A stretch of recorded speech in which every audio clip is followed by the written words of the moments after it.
Hi friends, welcome to my channel. எல்லாரும் எப்படி இருக்கீங்க? இன்னைக்கு நம்ம வீடியோல என்ன பார்க்க போறோம் அப்படினா டிராகன் சிக்கன் எப்படி செய்யலாம் அப்படிங்கறத தாங்க வந்து பார்க்க போறோம். நார்மலா வந்து சிக்கன்ல வந்து நம்ம சிக்கன் 65 சாப்பிட்டுருப்போம், மஞ்சூரியன் சாப்பிட்டுருப்போம். ஆனா இந்த டிராகன் சிக்கன் செஞ்சு சாப்பிட்டு பாருங்க. இதோட டேஸ்ட் வந்து பாத்தீங்கன்னா அட்டகாசமா இருக்கும். இந்த சிக்கன் ஃப்ரைட் ரைஸோட வச்சு சாப்பிட நல்லா இருக்கும், புலாவோட வச்சு சாப்பிட்றது நல்லா இருக்கும், நம்ம நானோட வச்சு சாப்பிட்றது கூட ரொம்ப டேஸ்ட்டாக இருக்குங்க. இது நல்லா ஜூஸியாகவும் இருக்கும். அந்த சிக்கனை எப்படி செஞ்சுருக்கேன் அப்படிங்கிறத வாங்க நம்ம வீடியோ உள்ளே போய் பார்த்துருவோம்.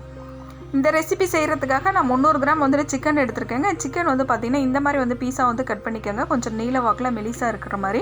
இதை வந்துட்டு மஞ்சத்தூளும் கொஞ்சம் சால்ட்டும் போட்டு நல்லா வந்துட்டு வாஷ் பண்ணி எடுத்துகிட்டு வந்திருக்கேன். நம்ம வாஷ் பண்ணுறப்ப வந்து பார்த்திங்கன்னா மஞ்சத்தூள் உப்பு போட்டு வாஷ் பண்ணிவிட்டு அதுக்கப்புறம் வந்துட்டு கொஞ்சம் லெமன் புழிஞ்சிட்டு வாஷ் பண்ணுங்கள். இதோட ஸ்மெல் வந்துட்டு சுத்தமாக எதுவுமே தெரியாமல் இருக்கும். இந்த சிக்கனுக்கு தேவையான அளவு வந்துட்டு நம்ம மிளகாத்தூள் சேர்த்துக்கலாங்க. நான் வந்துட்டு பார்த்திங்கன்னா ஒரு 3/4 டீஸ்பூன் அளவுக்கு மிளகாத்தூள் இதோட சேர்த்துருக்கேன். மஞ்சத்தூள் வந்துட்டு பார்த்திங்கன்னா ஒரு 1/4 டீஸ்பூன் அளவுக்கு சேர்த்துக்கோங்க. லெமன் ஜூஸ் வந்து பார்த்திங்கன்னா 1 டீஸ்பூன் அளவுக்கு இதோட சேர்த்துக்கோங்க. இஞ்சி பூண்டு பேஸ்ட் 1 ஸ்பூன் சேர்த்துக்கோங்க.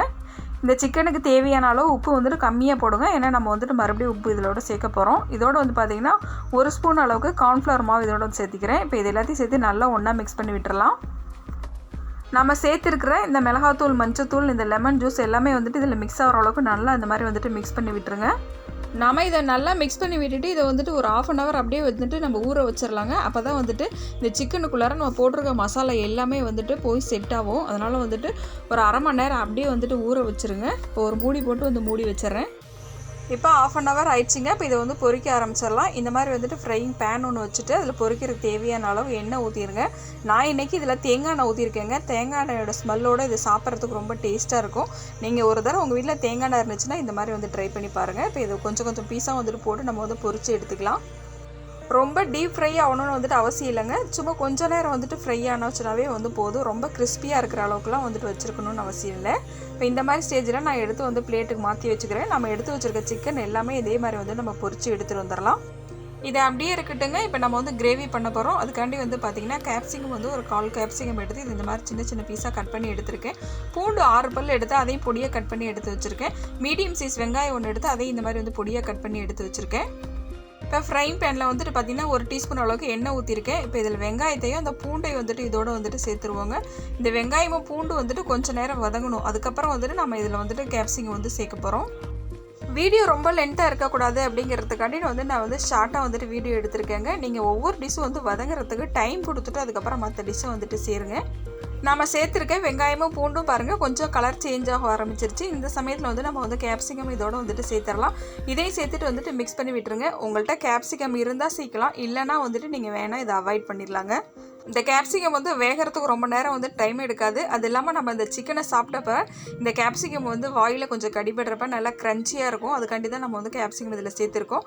இதில் வந்து பார்த்திங்கன்னா ஒரு 1/4 டீஸ்பூன் அளவுக்கு மிளகாத்தூள் இதோட சேர்த்துக்கோங்க. ஏன்னா நம்ம சிக்கனில் மிளகாத்தூள் போட்டு தான் செஞ்சுருக்கோம். அதனால் சோயா சாஸ் 1 ஸ்பூன் இதோட ஊற்றிக்கோங்க. டொமேட்டோ சாஸ் இதோட 2 ஸ்பூன் அளவுக்கு இதோட ஊற்றிக்கோங்க.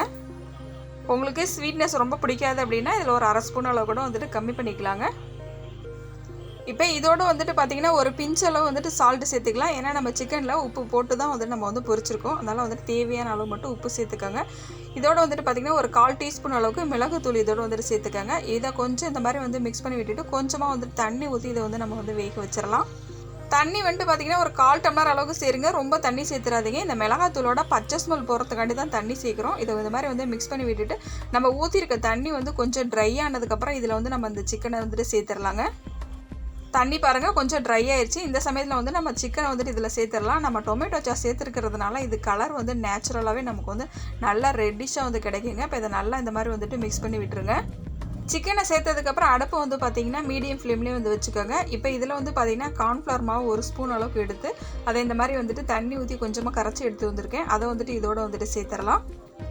எதுக்காக இந்த கார்ன்ஃப்ளவர் மாவு சேர்க்குறோம் அப்படின்னா நம்ம வந்து சிக்கனோட இந்த நம்ம போட்டிருக்க இந்த கிரேவி எல்லாமே வந்துட்டு பார்த்திங்கன்னா நல்லா வந்து கோட் ஆகும். அதுக்காண்டி தான் கார்ன்ஃப்ளவர் மாவு இதில் சேர்க்குறோம். ரொம்ப சேர்க்கக்கூடாதுங்க. சும்மா 1 ஸ்பூன் அளவுக்கு மட்டும் தண்ணி கொஞ்சமாக லைட்டாக மிக்ஸ் பண்ணி இதோட வந்துட்டு சேர்த்துருங்க. இப்போ இதுக்கு தேவையான அளவு கொஞ்சமாக கொத்தமல்லி இதோட வந்துட்டு தூவி விட்டுக்கலாம். கொத்தமல்லி சேர்த்து அடுப்பை வந்துட்டு பார்த்திங்கன்னா மீடியம் ஃப்ளேம்லேயே வச்சு கரெக்டாக 1 நிமிஷத்தில் வந்து நம்ம வந்து இதை இறக்கிடலாங்க. இந்த டிராகன் சிக்கன் வந்துட்டு நம்ம சூப்பராக வந்துட்டு ரெடி ஆயிரும். இந்த சிக்கனை வந்துட்டு நீங்கள் பிரியாணி கூட வச்சு சாப்பிட்டா கூட நல்லா தாங்க இருக்கும். இதுக்கு தான் வச்சு சாப்பிட்ணும் அப்படிங்கிற மாதிரிலாம் எதுவும் கிடையாது. எல்லா டிஷ்ஷோடையும் வந்துட்டு பார்த்திங்கன்னா இது பர்ஃபெக்ட் காம்பினேஷனாக இருக்கும். இப்போ இதை நம்ம அடுப்புலேருந்து ஆஃப் பண்ணிவிட்டு நம்ம பிளேட்டுக்கு வந்து மாற்றி எடுத்து வச்சிடலாங்க. எல்லா டிஷ்ஷுக்கும் பர்ஃபெக்டாக இருக்க இந்த டிராகன் சிக்கனை நீங்களும் உங்கள் வீட்டில் ட்ரை பண்ணி பார்த்துட்டு எப்படி வந்துருந்துச்சு அப்படிங்கிறத எனக்கு கமெண்ட் பண்ணுங்கள். நீங்கள் இப்போ தான் நம்ம சேனலை ஃபஸ்ட் டைமாக பார்க்குறவங்களா இருந்தால் சேனலை சப்ஸ்கிரைப் பண்ணிக்கோங்க. ஃப்ரெண்ட்ஸ் அண்ட் ரிலேட்டிவ்ஸ்க்கு இந்த வீடியோ ஷேர் பண்ணிக்கோங்க. சேனலை சப்ஸ்கிரைப் பண்ணதுக்கப்புறம் ஆளுங்கிற நோட்டிஃபிகேஷன் பெல்லை கிளிக் பண்ணிக்கோங்க. அப்போ தான் நான் போடுற ஒவ்வொரு வீடியோவும் அடுத்தடுத்து உங்களுக்கு நோட்டிஃபிகேஷனாக வரும். தேங்க்ஸ் ஃபார் வாட்சிங்.